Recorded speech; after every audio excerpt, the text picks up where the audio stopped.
The College Planning Edge. Multiply your odds of getting into your dream college and get your hands on thousands of dollars of fat, juicy scholarships. Brought to you by Lockwood College Prep, helping college-bound families get the edge in college admissions, financial aid, scholarships, and test prep. All right, we're getting ready to go live here on College Planning Open Mic Night. Welcome. This is a live streamed, if God and Mark Zuckerberg are willing, two different people, two different entities, I believe. This is a live stream to our Facebook page.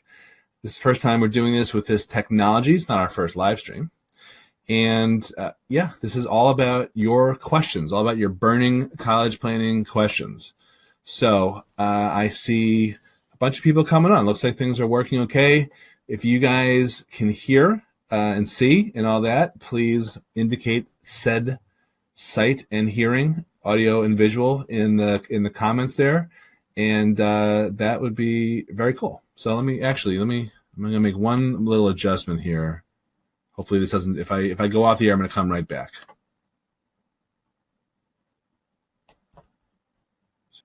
See if this changes.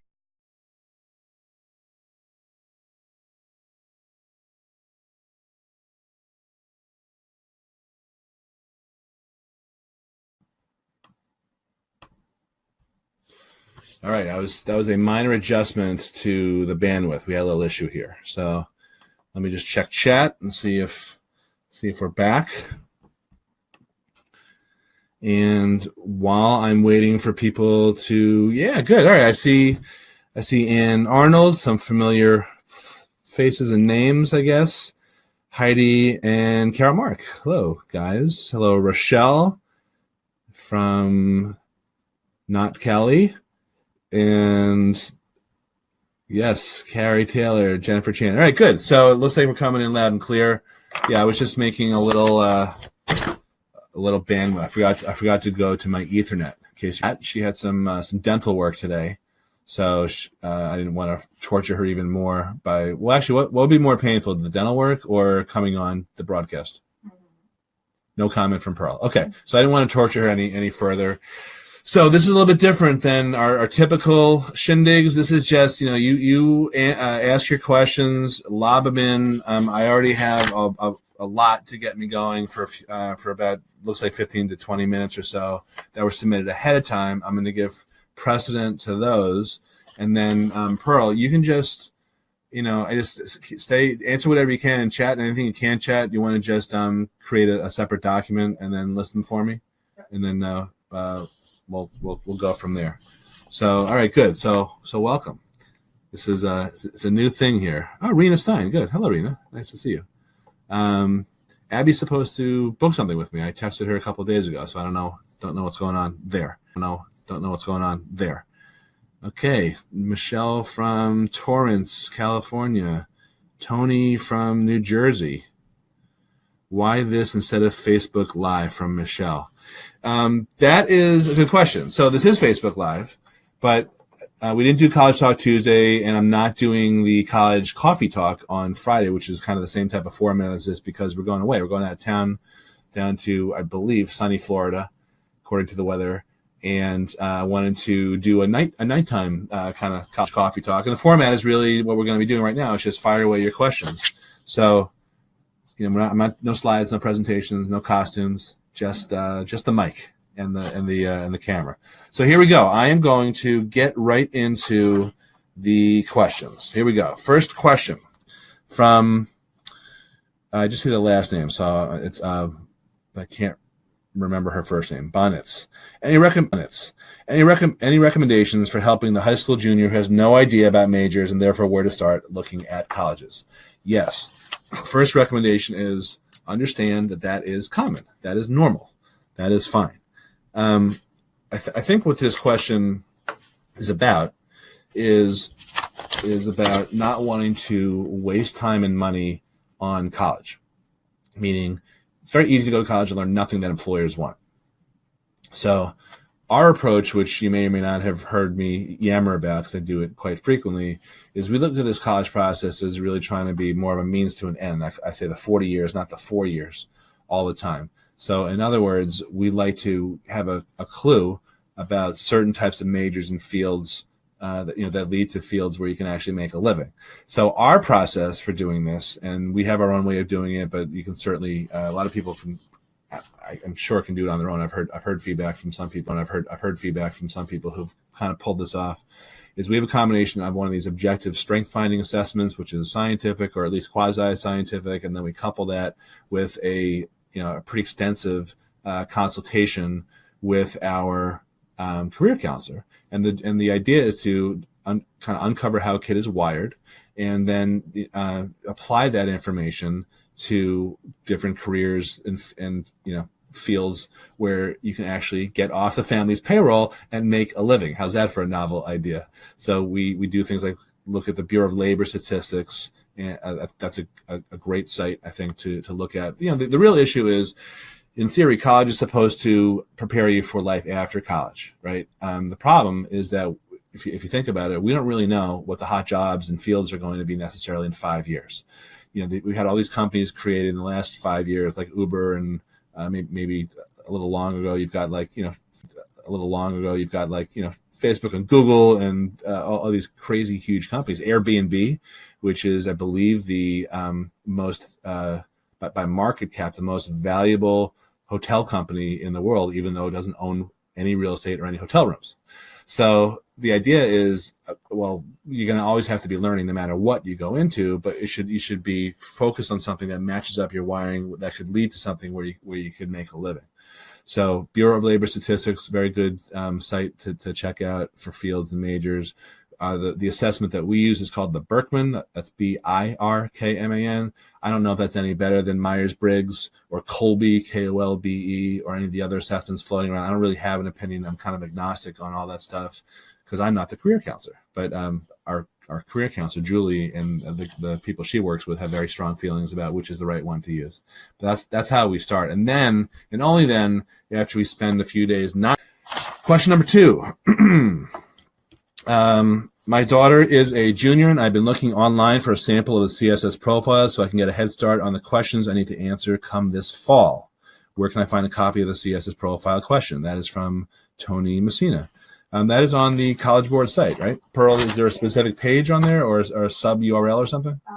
Well, you'd have to sign in. Right now, you could view a copy of the 2017-18 one or the 18-19 one, which may or may not have the exact same question. So what Pearl's saying, which is probably inaudible, is that this year's profile is a little new.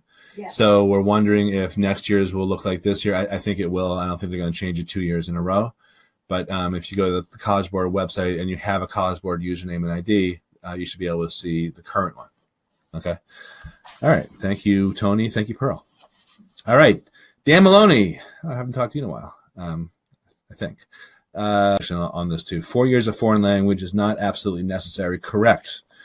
That is correct. I think most colleges want to see 2 years, but it's a school by school thing. So double and triple check with your schools and your guidance counselor. So yeah, that's you don't have to force yourself to do more if you're going to be replacing that vacuum with other valuable courses. Okay. Next question. All right, cool. This is from Dave Eisenberg. Your child is at the top of their class, 1,400 plus SAT, AP classes, extracurriculars, gets into top schools, but you can't afford them. How do you do this? Put yourself underwater in debt, crush their dreams, and tell them to go to community college, then transfer after 2 years, or go to a state school. What good was all this effort and grades if at the end you can't afford to send your children to the college of their dreams? Okay, so here's what I think the better question is who's in the driver's seat? Is it you as a parent? And by the way, this is not me being judgmental at all, but we have these conversations a lot internally, usually around 5:36 in the morning, Pearl and me. Someday we'll live stream those, and then she'll kill me. But, it's great that your kid has great grades and scores. We have 2 of our 4 kids who meet that profile also, but we've been brainwashing them or telling them from day one, just because you have these grade scores doesn't mean necessarily that it's an entitlement to go to a super expensive school. Furthermore, there doesn't seem to be any scientific or any other correlation between where you go to college and how successful you are. That's, intuitively that may not make sense, but objectively that's at least from someone who's studied this for a long time, that's my conclusion. So part of, I don't think it's a dream crusher. I think it's a reality check. It's a dream crusher. I think it's a reality check that you may not have $70,000 a year times 4 times how many kids you have lying around. Even if you do, we have a lot of clients who do, they just don't think it's worth it just to blow all that money, as opposed to taking half of it and funding them when they start their own business, or doing something else, a nest egg, so they can buy a house or something like that. Sometimes kids say, well, I don't want to go to a school that I don't deserve to go to, the dummies go to. Chances are you're going to get a huge scholarship if you're a high achieving student. And if grad school is in the picture, it's probably easier to get into a top grad school from a quote unquote lesser college, where your GPA is going to be higher, and you're more likely to get a lot of money and be able to save that for grad school. So, Pearl, you're not with me, but you are with me. Anything you want to add on that quickly? Agree with you completely. Okay. Pearl agrees with me. So that makes 2 of us. That means it's right. Okay. All right. All right. Question from Carol Mark. In your opinion, will the University of Michigan negotiate with you if you show them financial offers, all merit-based, from other schools? No.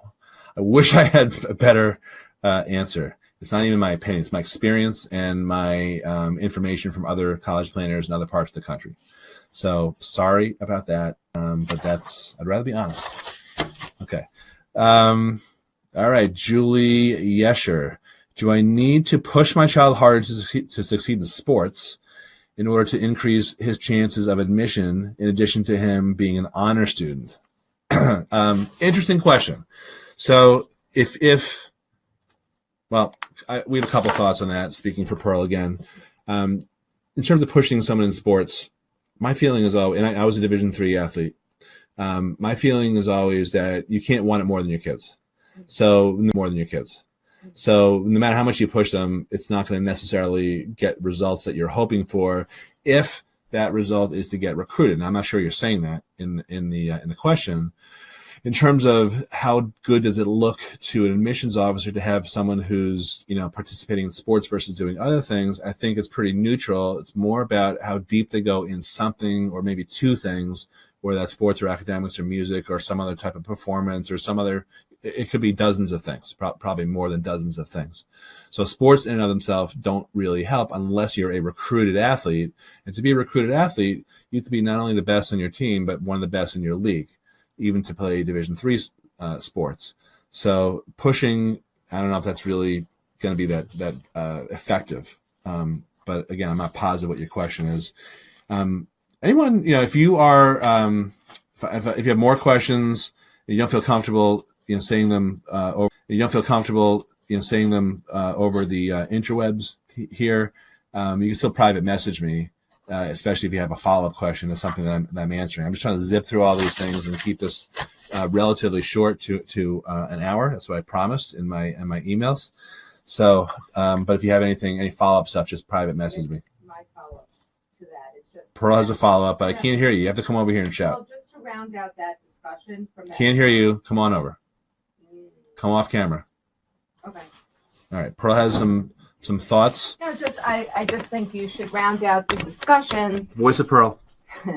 I think you should round out the discussion if the question about the honors student, should they be pushed into, or should they be rounding out their high school career with some athleticism, how should that student show some color or dimension to their profile when they're applying? I think maybe that was what they were getting at. How do you make them stand out? Yep. It's all about going deep in something. The day the well-rounded student is kind of over, sadly, I think, in my opinion. But who wants my opinion? I'm just trying to get facts. Okay.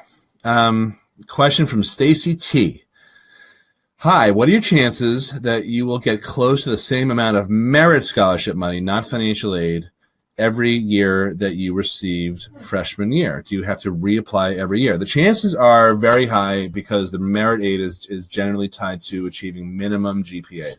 So provided that you hit that minimum academic requirement, you shouldn't have a problem at all. That's generally language that is in the merit scholarship offers. If you're just joining us, to see a lot of people coming on here, this is fun. This is cool. We like doing this a lot.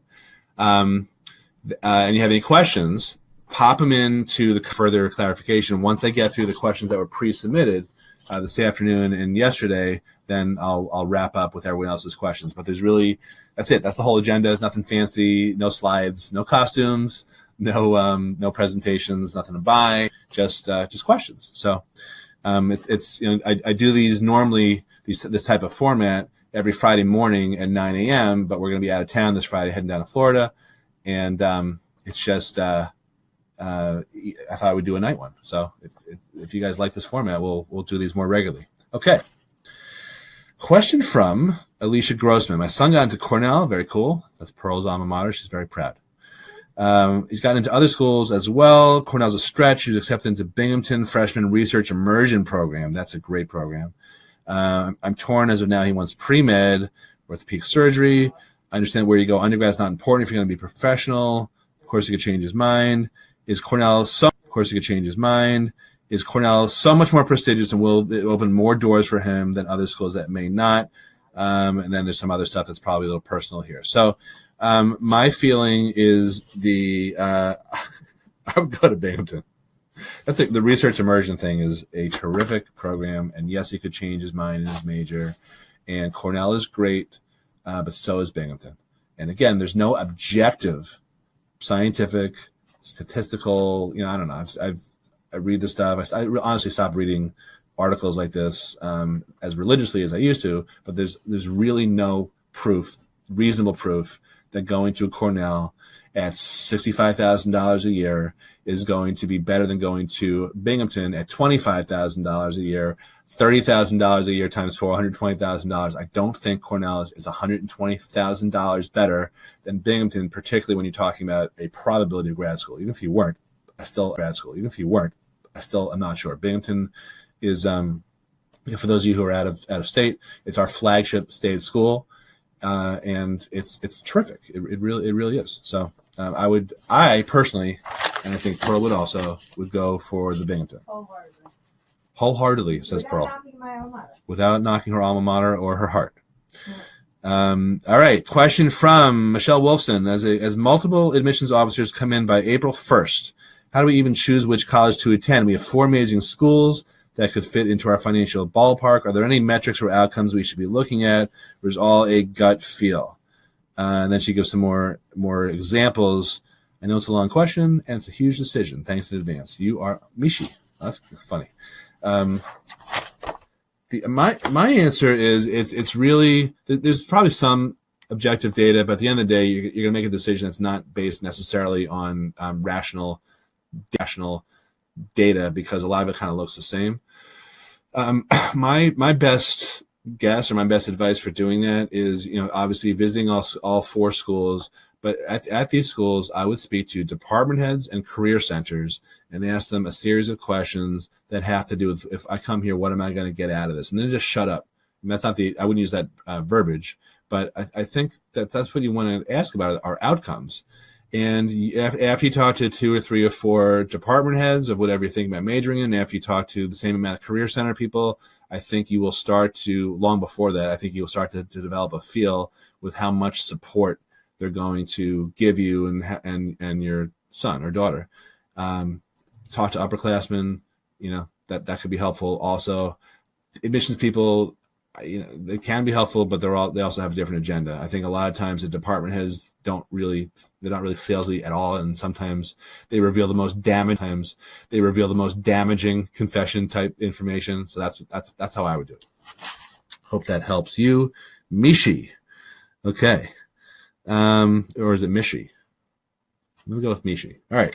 Next question from David Vu.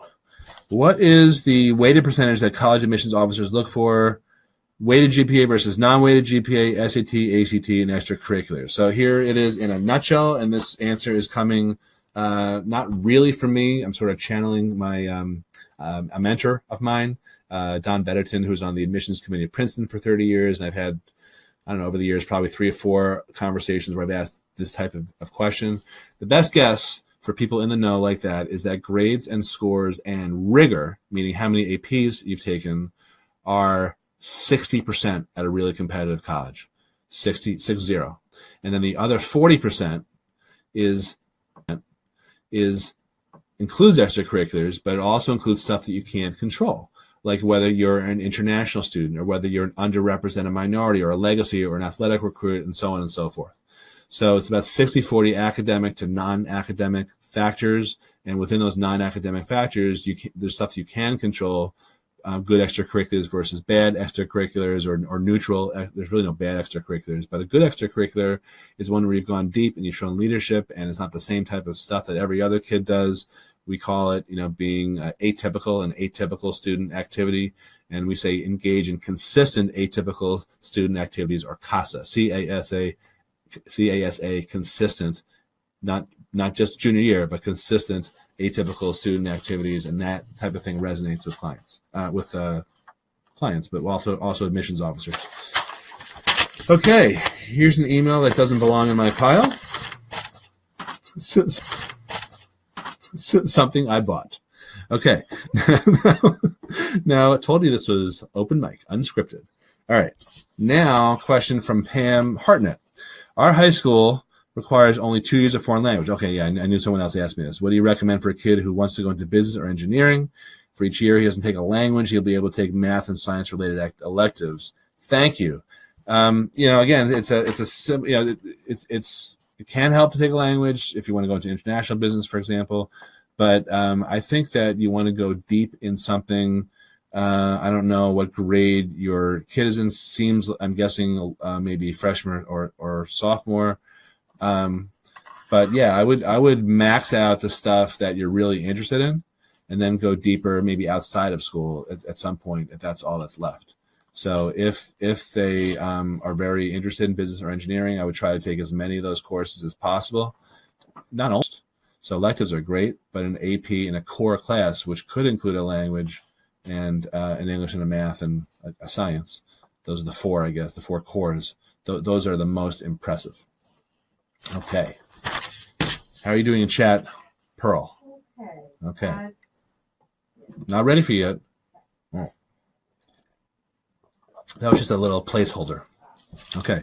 And if you're just joining us, pop your questions in the comment section. And I'm sort of halfway through, I think, the questions that were submitted ahead of time.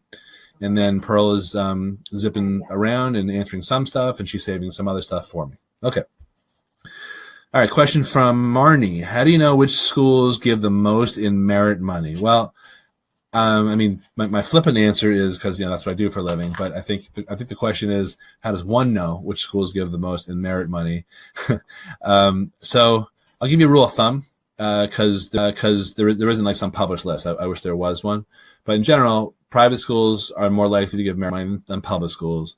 Any college that you're in the top 25% in grades and scores when you look at last year's admitted class. So if you know the average GPA was X and the average ACT score was Y, and you know that they admitted 5,000 kids, you can kind of figure out where you fall in compared to last year's cohort. And then if you're in the top 25% of that, you have a very good shot at getting money. A lot of state schools are starting to loosen the purse strings a little bit to attract out-of-state people with $10,000 to $15,000 type of merit money offers.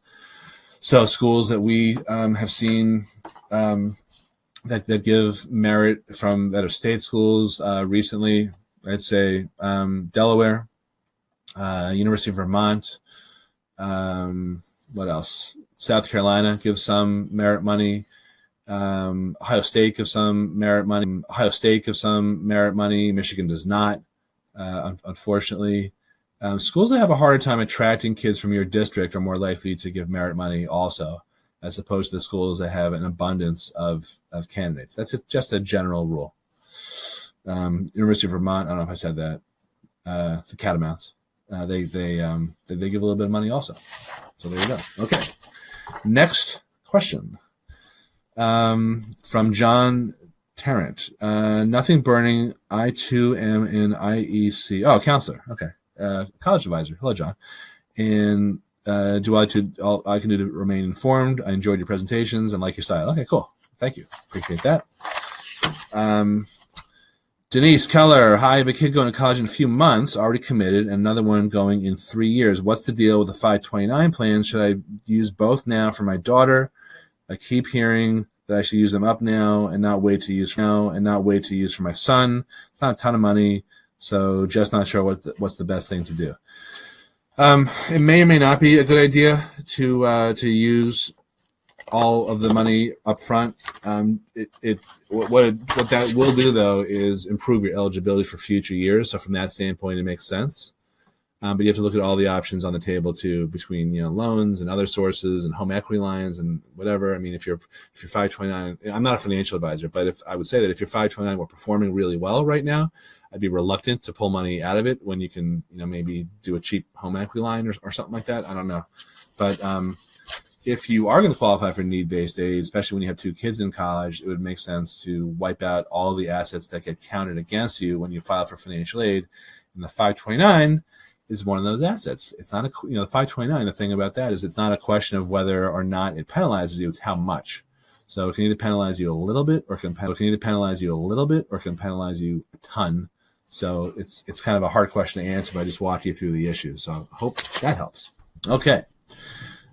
Question from Jeannie.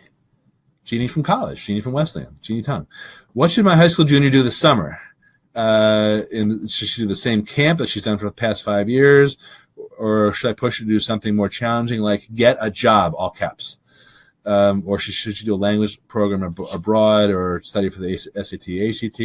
Okay, so Jeannie was in the office a couple weeks ago, I think. Jeannie, I don't know, I emailed you today, I don't know, or yesterday, I don't know if you got that. My answer is that, some programs are not that impressive. You don't have to qualify to get into them. They're sort of pay to play. And I don't know which ones you're talking about here, but that would be the type of program that I would stay away from, the more expensive ones that tend to be available to anyone. Getting a job is actually a great idea because, you should get a job. And also, it looks good for colleges. Colleges like kids who work because, frankly, not every kid has a job and shows responsibility that way.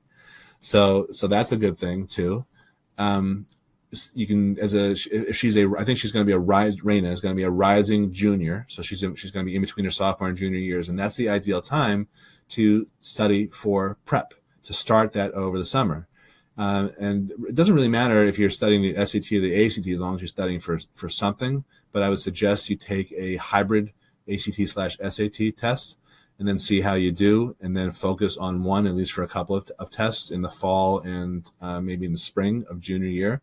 So any prep you do, Pearl, actually, you and I were talking about this a couple of days ago. Our son Harry, he and I talked about this today. Last summer, he's a junior now. He did better on that than he did on the ACT. But he said, he told me this morning, he goes, I actually used a lot of stuff that I learned in the ACT class on the PSAT. So he felt like that helped him. And that's the feedback I get. Because it's all, you're all both test how much how much you're ostensibly. So just start the test prep somewhere. I think that's important, but it's not a full-time thing. It could be like a, 4-hour, 8-hour week thing at most. And then fill the rest of your summer with a combination of fun and productive stuff. So the music stuff, going deep in something that you're really interested in, that is great. There are programs that are not expensive and they're more meaningful. You just have to do a little bit of searching around, and of course, that's the type of thing that if assuming we end up working anyone who works with me that gets that type of advice, specifically, but generally speaking, you absolutely don't have to spend a fortune in order to do something that looks good for college. In fact, that might have the opposite effect. Alrighty. Almost done here with the pre-submitted questions. All right, question from Evan Goldman. Pearl is giggling because she's, like I always think about the show 13 which I'm guessing most people on this webinar, this live stream, have not seen. But Evan Goldman is the lead character. Are you going to sing it or no? No, but I believe Evan Goldman actually has a You've talked to him about it? student, a child who's into performing arts, so knows about it. He's got a child who knows about 13. You're the man, Evan Goldman. Yeah. Okay, I remember that part. Okay, so and there's a question too. So maybe I'll get to that. What are the best strategies? Oh, good question. What are the best? I mean, they're all good questions. What are the best strategies to use when negotiating for additional financial aid after the initial offer? Okay, so I'm going to give you. Evan's a forms prep client. Mm-hmm. You know, okay. So first of all, we're going to be doing this for you because that's part of our services. Second of all, there's really a couple different types of arguments to proffer to the financial aid office or the scholarship office. In terms of for scholarships, it really helps if you can say you're my top choice school, but you didn't give me enough money, and I did get these offers from other schools that were copies attached. I do this in writing, that were being forced to consider only for financial reasons. That is a great argument to make for scholarships if you're trying to get more of those. Need-based aid, you can still say that also we got these other offers from other, if that's the case, from other schools, or you can tell them about new information that they don't know, that are not on the financial aid forms. Typically that means expenses, because there's very few questions about expenses on the financial aid forms. So those expenses have to be extraordinary, though. They can't just be, we live in a very expensive area, they know. They see your zip code. That's not new to them. New information could be, I know we look one way on paper. You saw my tax returns from 2016, but 17 was a god-awful year, and my income was cut in half because of X, Y, and Z. That's new information that they don't know about. That could trigger another review and possible adjustment for need-based aid. Another type related type of argument could be, I know that we look one way on paper with our income, but we have so many extraordinary expenses that you would never know about, including unreimbursed medical expenses, or including stuff related to getting divorced and legal expenses, or hurricane or natural disaster related expenses, that type of stuff. The catastrophic types of factors, those can be used if they affect your ability to pay for college. Financial aid is all about your resources that you have available to afford college. So if there's anything that detracts from that ability to pay for college that they don't know about, that is important information. Now, that being said, there's a lot of bad examples. So I gave one, we live in an expensive area, our property taxes are high. Okay, they know that. Another one could be, well, we have kids in private school, and we have very high expenses that way. Most colleges will be like, okay, that's your choice. The only some colleges that I can think of that like that ask about, so this wouldn't be new information because they would ask about it on the CSS profile financial aid form, are the Jesuit. A lot of Jesuit colleges want to know if you're spending money sending your kid to a Jesuit secondary school, because it shows that you're committed to that type of philosophy. So that's really the main thing. It's either another offer from another school, expenses they don't know about, or a drop in income, or something that bears on your ability to earn money that's also not on the form. So those are the three big types of arguments to make. And I always do everything in writing. Frequently colleges have forms that they want you to fill out. I don't recommend calling them first, other than just to say, hey, I was wondering if you could tell me about what my eligibility was. I didn't get an offer from you. I had an exchange with a client last week or so, when his son, who has pretty high standardized test scores, but the GPA is not that high in proportion to the ACT score. He got into a good school, but didn't meet the criteria for a merit scholarship. So I said, well, why don't you just call up and see what they can tell you about their criteria, even though I know that his GPA, and we all knew that his GPA was below it. And so the school, the admissions officer said something like, yeah, he doesn't fit into our box, so we don't have any money for him. So the dad asked me, is that it? Is that the end of the road? I said, well, yeah, I mean, it's at their discretion. And the response I got was, well, I'm very disappointed. I wish you could do more for us to me. And I'm like, I didn't take his, what do you want me to do? Is do his papers for him in high school, or do his grade? I mean, there's you can try to negotiate, but no, you can't get blood from a stone either. But always try. It's always worth exploring, as long as you haven't done anything kind of like weird on the financial aid forms. I have a horror story about that, but I don't know if we have time for that. All right, so I think that is it for the pre-existing questions. Pearl, do you have any things you want to shout out to me? Sure. Question-wise? Yes. Just any type of shouting, or did you just do a document, or? I did a document. Okay, so what is the document? Questions, today's date, 2/13. All right, let me just log on to that. And you shared it with my private email? No, but I can. Well, okay. Tell me where you shared it. It should be out date. Okay, I'm going into our email as we speak because this is exciting. So it's in our Google Drive. And I'm going to find it. You want the first one? Yeah, while I'm doing that, shout out the first one. Okay, Michelle Hornstein, I don't know if you've answered this. Are 3+3 programs a good thing?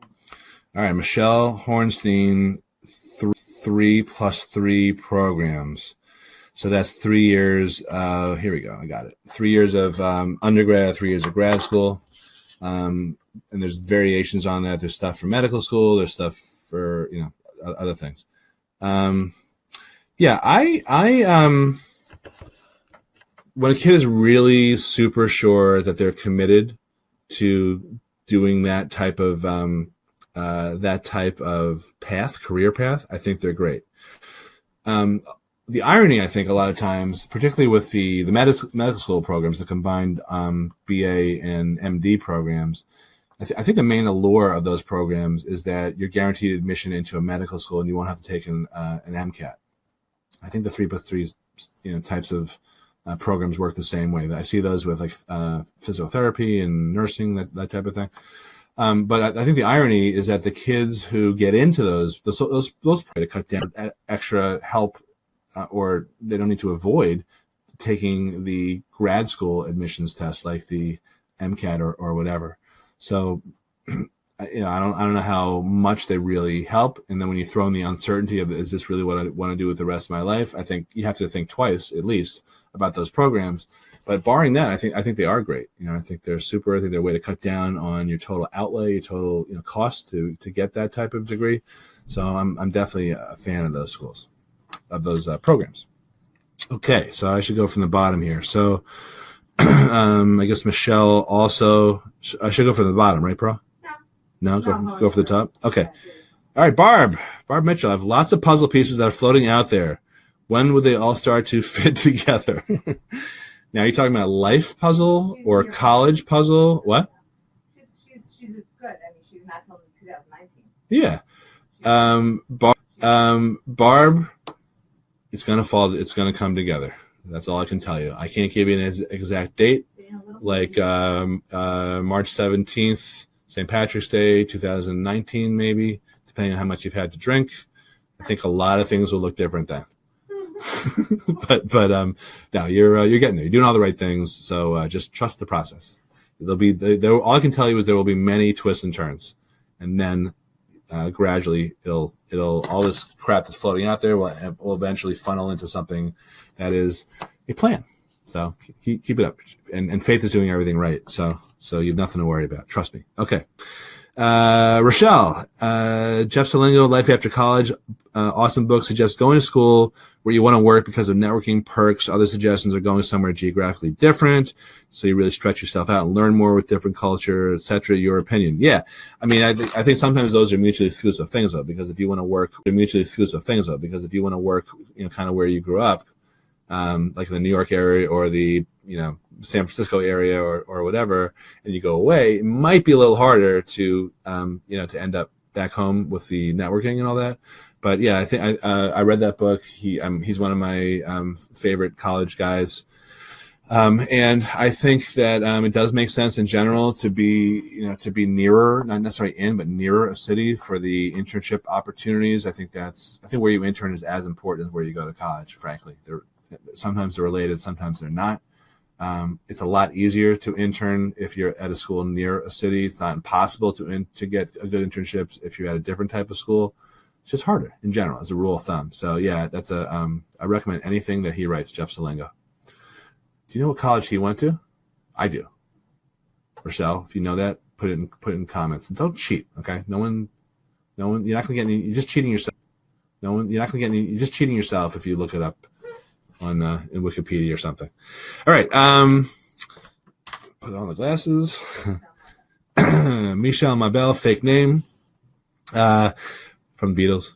Our child is taking the hardest classes, ABIB, now finding out top tier schools aren't taking more than 12 to 18 out of 27 possible college credits. Thoughts? Yeah. The thing is about those classes is that the rigor component is valued in terms of getting into college. But whether they're going to say, oh, you don't need to pay us as much because we're going to give you credit for taking these classes, that is a different matter whatsoever. And a lot of schools from Ivies on down are starting to back away from giving kids college credits that they had earned either by taking an AP or performing well on an AP exam, and same thing with IB. So two different things, and I think it has to do with the money grab. Colleges need money. That's my cynical view of that. All right. Michelle Hornstein, do Drexel, Fordham, Miami of Ohio, or Penn State, are they worth negotiating with? On that list, I would say you're less likely to get anything from Miami of Ohio or Penn State, but the other two, you got a shot. But is it worth negotiating? It's worth trying, definitely. But the big state schools are much harder. Jennifer Chan, hello Jennifer. How do we get college to pay for room and board? A couple things. One is need-based financial aid, which I'm not sure you qualify for. That is based on the total cost of attendance, tuition plus room and board. So indirectly, that could get paid for many students. Other than that, be an RA, be a resident advisor sophomore year. That's something that I talked about with my son who's in college right now. I haven't mentioned it to him recently. Most of my texts to him are just like making fun of him or sarcastic comments about the Olympics or something like that. I texted him tonight, actually, Pearl. I said I was amusing myself. He usually ignores me. Oh, today I told him one of his friends is a cashier at the local supermarket. I always rag. I just harassed the heck out of this kid, which my son appreciates, even though he's 3 hours away. So that's my relationship. Yeah, exactly. Okay, so anything else that I am missing here? One more new one I did. You gave me another new one at the bottom. Lisa Davis. Is it worth to pay for dual enrollment credits? I think it is. Just be careful. I'm sure that was prompted by what I just admonished about, is that you definitely want to make sure that those credits are going to be accepted by most of the colleges that you apply to, and you can actually make an appointment with the admissions people at the second college, or the first college. But if you're doing dual enrollment, you've got high school, you're taking classes at a local community college, which is technically college one. You want to see if you're going to apply to another like 6 or 7 or 8 or 12 4-year colleges. You need to get a hold of that information before you apply, so that you, instead of your supposition that you're applying as a sophomore, you don't want to, or maybe possibly a junior, you don't want to be blindsided when it's too late. So definitely, it's all ascertainable. You just have to do a little bit of rolling up your sleeves and do some work. Okay, Pearl, I see some more stuff coming in from you. All right, Tony Lopresti, how negotiable is NYU if you need financial aid? Sadly, really crappy. They are really stingy with. We've had exceptions, but those have been shocking. So they are one of the worst with need-based financial aid. If they want you barely enough for merit, that's a different story. But they're bastards. I mean, they're really not nice. at NYU. So, sorry. Okay. Rochelle, you were the one who recommended the Solingo book. That is funny. That's why you know what? I love when I agree with myself. At least I didn't contradict. How funny would it have been if I was like, don't read that guy. He's a loser. Yeah, just listen to me. But yeah, okay. So that is funny. And Frank Bruna. Yeah, that is such a great book too. Where you go is not who you'll be. He is a great writer. I mean, he's a very ultra liberal and kind of doctrinaire guy when he writes about politics and Trump and that type of stuff, which is really not my cup of tea. I'm just not a doctrinaire guy at all. All right, let me just pop back over to the webinar, as I say. I think, who else we got here? Stingy, NYU, people agree with me. Yeah. So who else is here? I see Laura Fuller. Hello. Big John McCabe, Pearl Chisner Lockwood. You joined. The Quinlans, one of them, probably not Greg. I'm guessing it was Anne. Stella Kronk. All right, good, nice. Heidi, loyal Heidi, who looked very blotchy from sun. Last photo I saw of her and Kristen needed some tanning help. Anyway, okay, so I think that is good. I think that's good for now. Anyone? Last call for questions. I'll take a sip of water. I'll just say hello to. Oh, you know what's funny last time? So every once in a while we have someone on these webinars named Alexa, and when I say the name, anyone who has one of those Amazon Echoes, apparently I triggered that. So hello, Alexa, please buy every one of Andy Lockwood's books on Amazon. Come on, that's a new joke. Not funny, bro? Yes, funny joke. Thanks. By the way, I did a presentation. I don't know if any of you guys were there, but I did a presentation in the city, New York City, last week, and I got a really complainy, negative email about how awful and politically incorrect I was. And it was, first I was mad, but then I was like, God, this is great because it just shows that she was paying attention to me. So she didn't like a bunch of the jokes I'd made that, like, if you're a white guy, it's harder to get into college. But I'm not racist because I happen to like white people. Just jokes like that. She didn't think were appropriate, which they definitely. I was running them by my mom this morning actually, and she didn't exactly say that they were tasteful, but she did say that they were like a little funny. And what's the big deal? She's usually the biggest critic, so I thought that was really funny. That I was almost banned. I don't think I'm coming back. But the conversation I had at the end with the person who invited me was, yeah, when can we do this again? I want to book you for next year. I'm like, great. And then they got this email and the next day, and I haven't heard much about my open invitation since then. But ironically, one person who was there scouting me, she's a PTA head at another high school in the city who happens to have been an African-American woman, just for what that's worth. She said she made a beeline for me afterward, and she wants to book me. So interesting. So a little food for thought. All right, Pearl, is there anything else I need to address? Before we go back to our lives, our glamorous lifestyle? I think we're all caught up.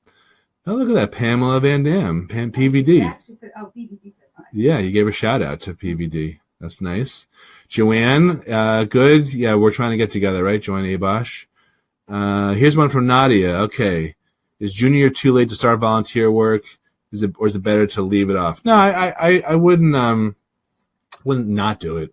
It's just not going, I wouldn't focus on it and all of a sudden build your whole, your college application around it because you just started doing it. But it's great. Definitely do whatever you can. I mean, our own son is a junior. He's done some stuff that's very cool. He's done other stuff that's not.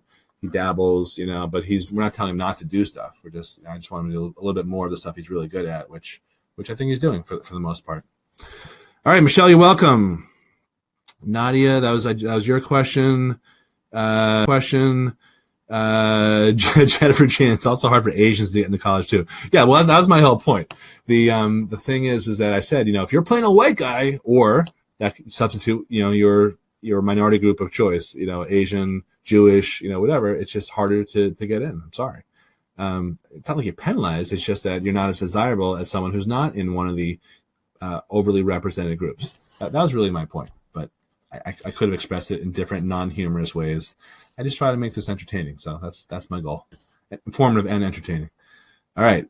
I'm going to sign off. Dan, you're welcome. If anyone has any questions, private message me. I see a few of those little red flaggies coming in. And please like the page. Please share this with any of your friends who are stressed out about college costs. We're just trying to expand our reach and help people more. Not doing a lot of one-on-one free consultations anymore because it got too overwhelming. We're almost by referral only at this point. But I still love doing these group freebies. And I'll do them as long as people show up and have questions like you guys did, even if people ask me the same thing over and over again, which it feels like sometimes that just means that either I'm slurring my words or they just need to hear it again, or they're new people or some combination. Sometimes you need to hear the same thing because the best sort of description I've ever heard was life is sort of like a spiral staircase. So you go around, then you're at a different perspective. Then you go around again, and you're at another one. And even if you hear the exact same thing, you're going to interpret it differently. So you're always welcome to come on, no matter what part of the staircase you're on. And thanks a lot for joining us and spreading our information like a rash. And just private message me if there was anything that came up that you want a little bit more explanation or clarity, or you have questions or whatever. Okay, signing off. Pearl, any last minute things from you? Happy Valentine's. Happy pre-Valentine's Day from my Valentine Pearl, who has already received lovely flowers in advance. Thank you very much. All right, cool. All right, we're going to sign off now. Talk to you later. Hi, this is Andy Lockwood. Don't forget to visit our website, lockwoodcollegeprep.com, for some more free, valuable information on how you can multiply your chances of admission to your dream colleges and qualify for thousands or tens of thousands of dollars of fat, juicy scholarships along the way. Visit lockwoodcollegeprep.com for information on our free upcoming workshops and webinars, and to download a copy of our #1 best-selling book, How to Pay Wholesale for College. That's lockwoodcollegeprep.com. Bye-bye.